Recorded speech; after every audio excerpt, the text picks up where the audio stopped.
নমস্কাৰ বন্ধুসকল, আপোনালোক সকলোকে পুনৰবাৰ আমাৰ ইউটিউব চেনেললৈ স্বাগতম জনালোঁ।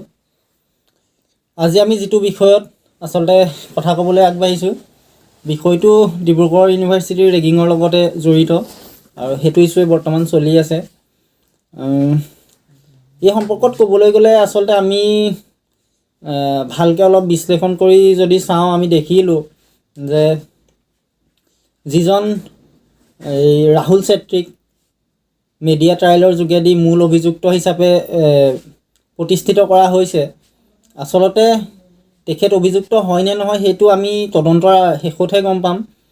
আমি এইখিনিতে ক'ব লাগিব, যিজন ভুক্তভোগী আনন্দ শৰ্মা, তেখেতৰ ইটোৰ লগত সিটো বক্তব্য আমি মিল দেখা নাই। আচলতে তেখেতক আমি কোনো পধ্যে দোষাৰোপ কৰিব নোৱাৰোঁ। তেখেত এজন অসুস্থ ব্যক্তি। এজন ব্যক্তি যেতিয়া ৰাজহাড় তিনটুকুৰা হয়, সেইজনেহে গম পায় তেওঁ কি কষ্টত আছে। কিন্তু সেইজন ব্যক্তিৰ ওচৰলৈ বাৰে বাৰে গৈ কিছুমান সংগঠনেই হওক বা মিডিয়াই হওক গৈ বাৰে বাৰে তেখেতৰ পৰা প্ৰতিক্ৰিয়া বিচাৰি থকা আমি দেখিবলৈ পাইছোঁ। আচলতে তেনেদৰে তেখেতে আচলতে ৰাজহাড় যিহেতু তেখেতৰ তিনি টুকুৰা হৈ গৈছে, তেখেত মানসিকভাৱে অস্থিৰ অৱস্থাত আচলতে আছে বুলি আমি ধৰিব লাগিব, কিয়নো তেখেতে তিনিটা বক্তব্যত তিনিওটাৰে ইটোৰ লগত সিটোৰ মিল নাই। তেখেতে প্ৰথমে যিখন অভিযোগনামা লিখিত দিছিলে, তেখেতে নহয় তেখেতৰ পৰিয়ালে, সেই অভিযোগনামাখনতো আচলতে এই ৰাহুল চেত্ৰীৰ নাম তেনেকৈ উল্লেখ নাছিলে বা প্ৰথম অৱস্থাত তেখেতে ৰাহুল চেত্ৰীৰ নাম তাত লোৱা নাছিলে। কিন্তু পিছত তেখেতে এই ৰাহুল চেত্ৰী গ্ৰেপ্তাৰ হোৱাৰ পিছত তেখেতে মূল অভিযুক্ত হিচাপে মন্তব্য কৰিছে। আচলতে তেওঁ তেখেতৰ মন্তব্যটো কথা আমি এই পৰিস্থিতিত বিবেচনা কৰিবলৈ অলপ অসুবিধা হ'ব, কিয়নো তেখেতক আমি অলপ সুস্থ হ'বলৈ এৰি দিয়াটো আচলতে প্ৰয়োজনীয় আছিলে। যিসমূহ ছাত্ৰ সংগঠনেই হওক বা মিডিয়াই হওক গৈ পেলাই তেখেতক বাৰে বাৰে প্ৰশ্ন কৰি অশান্তি দি আছে, সেইটো আচলতে কৰিব নালাগে।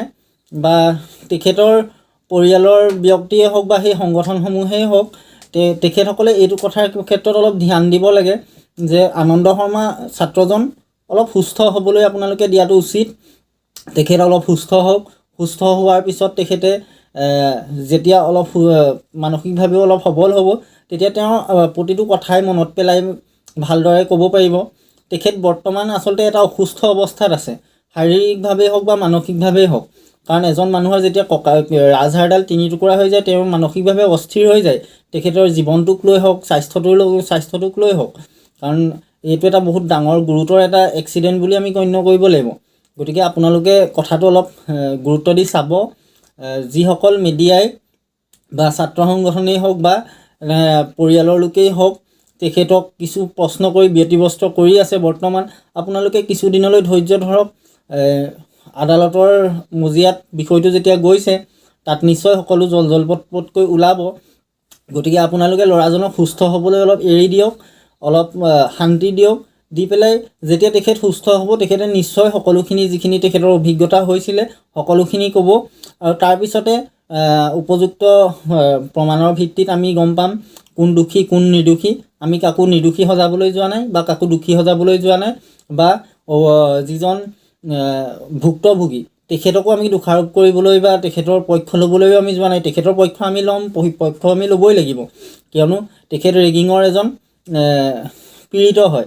কিন্তু কথা হ'ল কি, আমি সেই বুলিয়েই যাকে তাকে মিডিয়া ট্ৰায়েলৰ যোগেদি আচলতে সামাজিক বা ৰাজনৈতিক হওক সামাজিক হওক যিকোনো বিষয়ত তেখেতৰ ব্যক্তিগত জীৱনটো আমি আন কাৰোবাৰ ধ্বংস কৰিব নোৱাৰোঁ। গতিকে আপোনালোক অলপ সংযত হওক।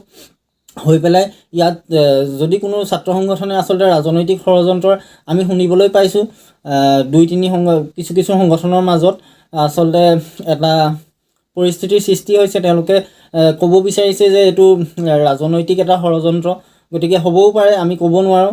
বিষয়টো যদি কেৱল ৰেগিঙত সীমাবদ্ধ থাকিলেহেঁতেন তেনেহ'লে আমি ইমানখিনি মন্তব্য আচলতে এইটো বিষয়ত নবঢ়ালোহেঁতেন।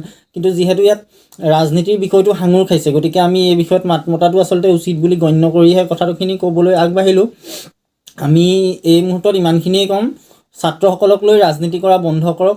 বা ছাত্ৰ ৰাজনীতিত ইমান লেতেৰা কুটিল ৰাজনীতি যদি হৈছে সেইখিনি বন্ধ কৰক আৰু যিসমূহ ছাত্ৰ সংগঠনে সেই হস্পিটেলত গৈ বাহৰ পাতি লৈ তেখেতক বিভিন্ন প্ৰশ্নৰে ব্যতিব্ৰস্ত কৰি আছে তেখেতসকলে এনেধৰণৰ কামৰ পৰা বিৰত থাকক সংবাদ মাধ্যমেও তেখেতক কিছুদিন শান্তি দিয়ক তেখেত যেতিয়া অলপ সুস্থ হৈছে বুলি অলপ স্থিৰ অৱস্থালৈ আহিছে বুলি আমি তেখেতৰ ডক্টৰে জনাব তাৰপিছত আপোনালোক তেখেতে নিশ্চয়কৈ আদালতৰ মজিয়াত সকলোখিনি জনাব গতিকে আপোনালোকে ধৈৰ্য ধৰক আৰু বিষয়টো এটা সুস্থিৰ পৰিৱেশৰ মাজেৰে মীমাংসা হ'বলৈ দিয়ক যাতে কোনো দোষী হাৰি যাব নাপায় বা কোনো নিৰ্দোষীয়ে বিনা দোষত শাস্তি নাপায় ধন্যবাদ জয় অসম